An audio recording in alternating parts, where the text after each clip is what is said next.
Hey guys, welcome back to the GTI. I thought I would do a quick Q&A about questions that I've answered numerous times in the comments of my YouTube channel.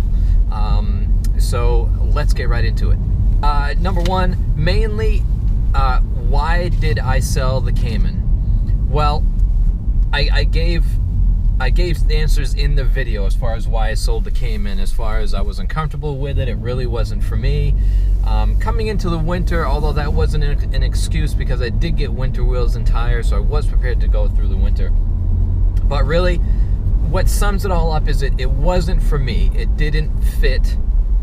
I didn't feel right in it. Well, car guys will know that. Car guys will know when you get into a car and it just doesn't feel right. There's something off. I love the look of it. I loved actually the handling. The handling was great. The power was okay. It's okay for regular roads, but I just wasn't comfortable with it. So, and I missed the GTI. So that, in combination with, again, the awesome deal that I got on this brand new GTI, my first brand new car in my life, that's what happened. So, to number two, and that is, a couple months ago, Volkswagen released the facelifted Mark 7 Golf, GTI, Golf R, etc. And people are asking me, and this is mainly people in Europe, they're asking me why I didn't wait for the facelift. Well, the unfortunate thing is, on the United States side, we're usually almost about a year off from when Europe gets new Golfs, GTIs, Golf Rs, and when we get them. So we're not going to see them until the end of 2017, maybe even the beginning this time in 2018. So, and the facelifted GTI really wasn't that much. I love the fact that all Golfs, whether it's a Golf or a GTI or a Golf R, they're getting the virtual display, which is what Audi has been moving to, with a full screen right in front of you instead of the regular analog dials. I love that. And all Golfs and GTIs and Golfs are getting that. But the outside with the GTI didn't, to me, it didn't really change that much to really even justify waiting. Now, the Golf R, that's a different story, because to me, the current Golf R really isn't that much different than a regular Golf. The GTI looks more aggressive than Golf Rs do, which is ridiculous in my view. But the facelifted Mark 7 Golf R definitely is a lot more aggressive than the previous Golf R, and I like it. So maybe the end of this year, beginning of 2018, when the new facelifted Golf Rs come out, I will probably be trading in the Mark 6 for one of the new Golf Rs. But that's the reason why I didn't wait, is because the United States is so much more delayed than Europe as far as getting the new Golfs. So let's see. Number three was, now, the current Golf Rs, the current GTIs, why didn't I just get a Golf R instead of this GTI? I kind of explained that in the original video that I did for the GTI, mainly because I got a really awesome deal on the GTIs. They were giving a little over $5,000 off. I got a $30,200 sticker GTI for about 25 grand, whereas the $41,000 sticker Golf Rs, they were giving no discounts whatsoever. So actually, they were selling them between $1,000 and $1,500 above sticker, but they would sell it to me for sticker because I was a loyal customer. And so that was, we're talking about a $15,000 difference here. So, that's the reason why I didn't get a Golf R at this point in the game. So we'll see what happens. We'll see what happens 11, 12 months from now. So number four, the cloth over the leather. I've always liked the cloth. I've always liked the plaid. I like the look of it, and also specifically, and I did touch on this with the original video for the GTI, is because of my size in a leather seat, no matter how bolstered it is, when I go around corners, I slide all over the place. So if we actually had the GTI Club Sport here in the United States. Again, Europe gets all the great shit. We get all the crap here. But the GTI Club Sport comes with leather seats with the Alcantara in the middle, and that would be absolutely perfect. But you know, for now, I like the cloth. They fit me perfectly. Let's see. Next up, the paddle extensions, and I think I have this camera at the same angle as I had before. But these paddle extensions, people ask me where I got them. It's simple. They're just eBay paddle extensions. Got them for 20 bucks.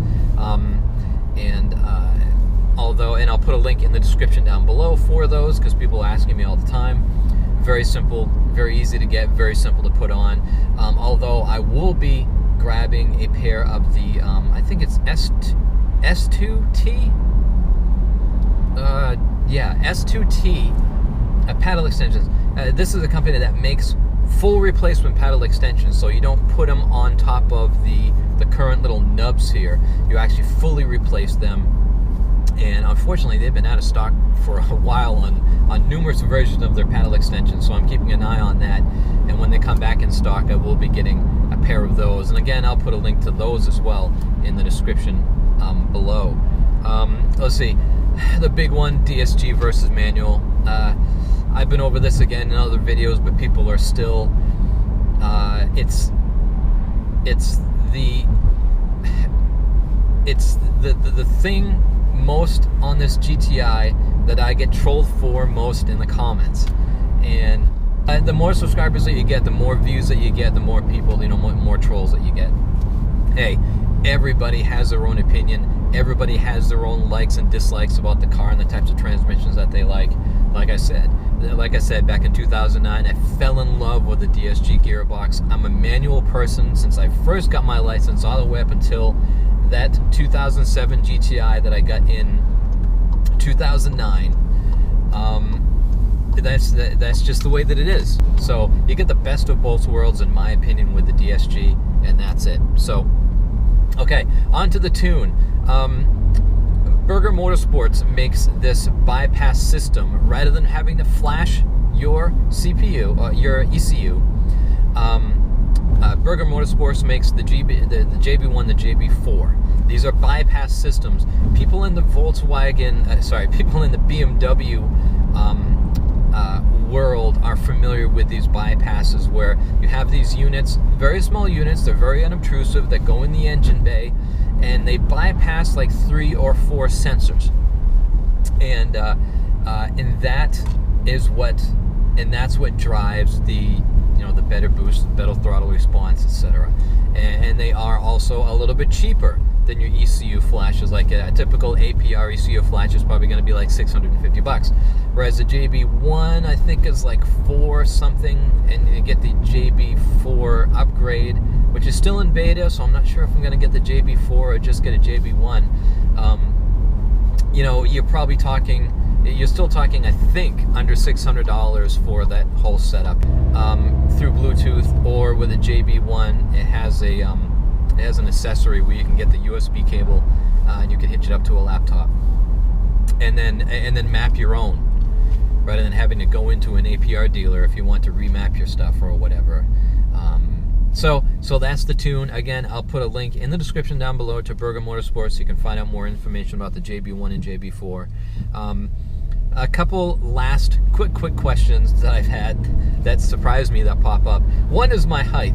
People seem to think, and I've gotten a lot of questions from tall people, like 6 foot above people, asking me, and there's quite a few of them are saying, you look like you're tall. You look like you fit great, so do you think somebody my size, 6'4" or 50? I'm 5'7".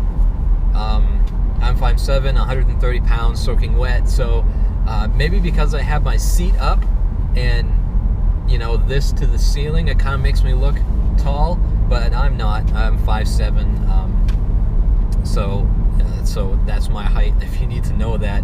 I don't know how this will fit somebody that's 6'4". Just go and test drive something, just go sit in one, and you'll see. I think it would be okay, because this seat does go down pretty low, so this isn't a Cayman, this isn't a supercar, it's just a hatchback, so I think 6'4" would be perfectly fine. And yes, I am getting a pair of touchscreen gloves You know, that's one thing that I did mention as far as the 5 things that I dislike about the car was the touchscreen. And yes, I am getting a pair of the touchscreen gloves coming in, so you can stop commenting about that. I'm getting some of those soon. Let's see. And last thing that I want to touch on, and I want to get your opinion. I'm almost settled on this, but not quite. I want to switch the name of the channel to something else. Chris on Cars is just something that I threw up there, but I have been getting a few comments with people saying, you know, it's too close to Chris Harris on Cars. Okay, yeah, I can understand that. I don't see why anybody would confuse me with Chris Harris, but it kind of sounds like I'm copying him, and to some people it seems like I'm trying to get some traffic away from him by kind of copying his channel name. I don't understand, but and I'm not. It's just my name. So one possible alternative I've come up with, and if you could please leave me some notes in the comments as far as what you think about this, is German Driver, or like German Driver TV, or for short GDTV. It rolls off the tongue, especially GDTV, and you know, my family is of German descent. I love German cars, so I thought that would be perfect. So let me know what you think down below. If you have any other suggestions, you know, I'd love to hear them too as well in the comments. So that's just, I'm kind of leaning towards that way. Probably not this video, but when the next video goes up, you know, the new name will be there. So so again, that's it. That's some Q&A. Again, questions from the comments that I've gotten many times, and I'm not like I'm sick of answering them, but you know, I can only answer them so many times. But and now with getting, you know, now topping 1,000 subscribers, and also going almost hitting 200,000 video views, and I think I forgot what I have. I don't know, 14, 19 videos? I don't know, not even that. And I'm getting 200,000 views. I'm getting so many more comments. I'm trying to answer every comment because I want to, because you guys are asking and I want to answer them. But it's going to come to a point where I can't. And I'll use these maybe every other month or so, these little question and answer videos, to answer a lot of the questions that I'm seeing repeated a lot of times in those comments. Because I don't have the time. I'm running out of time now to answer them all, because, you know, thankfully, very thankfully, because of you guys, I'm getting a lot more views and a lot more subscribers. So again, thanks. Awesome with 1,000 subscribers. Again, thanks very much. Thanks for subscribing. If you haven't subscribed, please remember to subscribe. And the stats from my YouTube, just a little fact. You know, like 87% of my views are from people that don't subscribe to me. Which kind of blows my mind. Maybe it's just people doing simple searches on Golfs and MK7 GTIs. I don't know, but you know, if you're interested, please subscribe so you get the updates every time I get a new video out. And likes always help as well. And again, thank you for watching, and I'll talk to you soon. See ya.